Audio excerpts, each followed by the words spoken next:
veux la meilleure défense possible, je vais te donner ça tout de suite. L'idée, c'est que la meilleure défense possible, c'est de ne pas se battre. C'est-à-dire, bien sûr que tu as envie, quand tu connais un peu la self-défense ou que tu t'es entraîné, il y a quelqu'un qui vient t'embrouiller, qui te manque de respect, tu as envie de te défendre, tu as envie tout de suite de rentrer au contact, peut-être. Je t'inviterais plutôt à essayer d'apaiser les choses, essayer de parler, de comprendre et d'anticiper. Si la personne est ultra agressive et se jette sur vous, bien évidemment, il faut riposter.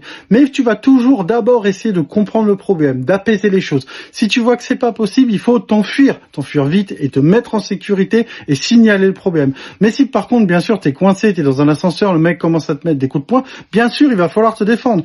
T'es à la fin d'un vestiaire, t'es en train de sortir, t'es la dernière et il y a quelqu'un qui se jette sur toi pour t'agresser, bien sûr, il faut se défendre. Mais toujours essayer, quand c'est possible, d'identifier le danger, de négocier, voire d'anticiper, ça c'est le plus important, et de fuir si jamais on peut pas faire autrement. Le combat vient seulement en dernier. Donc la meilleure défense, en seule défense, c'est la négociation, et si c'est pas possible, c'est la fuite. Et si on sait qu'on peut pas négocier tout de suite, on fuit. On n'a jamais tort de s'enfuir, tant que bien sûr on le fait d'une certaine façon, que je ferai bientôt dans des tutos de vidéos.